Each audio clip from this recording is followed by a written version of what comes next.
معاشرے کے اندر جو آپ کا ذاتی پرسنل کوئی آپ سے کوئی دشمنی کرتا ہے، زیادتی کرتا ہے، اسے آپ معاف کریں، یہ خدا بھی چاہتا ہے، مصطفیٰ کریم بھی چاہتے ہیں۔ لیکن اگر کسی کا کردار اجتماعی طور پر معاشرے کے لیے ظلم اور زیادتی کا باعث بن رہا ہو تو وہاں قانون کو بھی اسی طرح حرکت میں آنا چاہیے تاکہ کسی شخص کی ایسی برائی جس سے کلی طور پر معاشرہ شکار ہو رہا ہو تو اسلام اس کی حوصلہ افزائی نہیں کرتا ہے۔ شاہ صاحب یہ ارشاد فرمائیے کہ معاف کرنا بہتر ہے یا بدلہ لینا بہتر ہے؟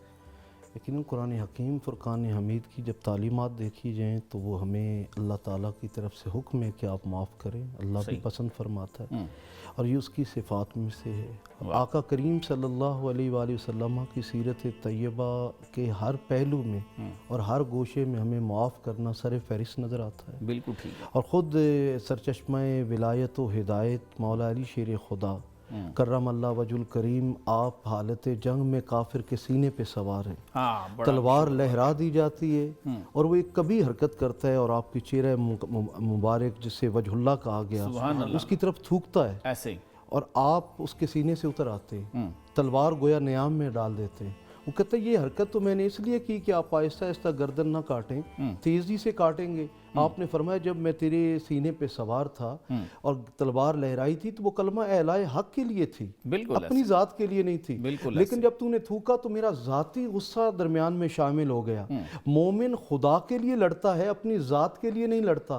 جب میری ذات درمیان میں آئی تو میں نے بدلہ نہیں لیا، میں نے معاف کر دیا۔ حالت جنگ میں آپ نے معاف فرمایا اور وہ کافر حالت جنگ میں مصطفیٰ کریم صلی اللہ علیہ وآلہ وسلم کا کلمہ پڑھ کر داخل امت ہو کر اسلام کی طرف سے لڑتے ہوئے شہادت کی موت پاتا۔ سبحان اللہ، سبحان اللہ۔ مطلب حالت جنگ کے اندر بھی ہمیں اولیاء کے سردار یہ پیغام دے رہے ہیں کہ آقا کی تربیت یہ ہے کہ حالت جنگ میں بھی آپ نے اپنی ذات کے لیے نہیں لڑنا۔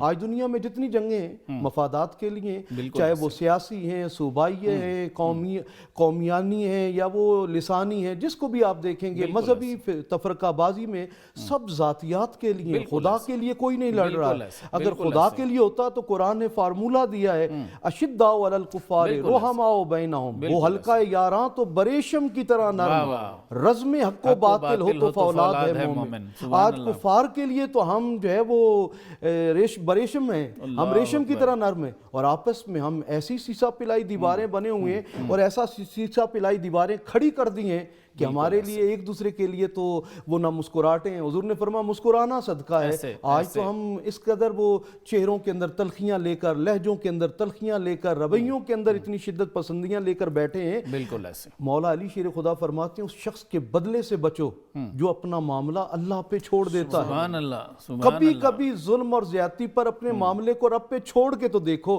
رب فرماتا ہے ان اللہ سریع الحساب، ہاں میں نے ظالم کی رسی دراز ضرور کی ہے لیکن میں جلد ترین اور تیز ترین حساب لینے والا ہوں۔ اس لیے کبھی کبھی ہمیں اپنے معاملات کے اوپر نظر ثانی کرنی چاہیے۔ جن رویوں کو لے کر ہم جی رہے ہیں کیا یہ رحمانی رویہ ہے، کیا یہ مصطفی رویہ ہے، کیا یہ مولا کائنات والا رویہ ہے، یا جن اولیاء اللہ نے ہم تک اسلام پہنچایا ہے۔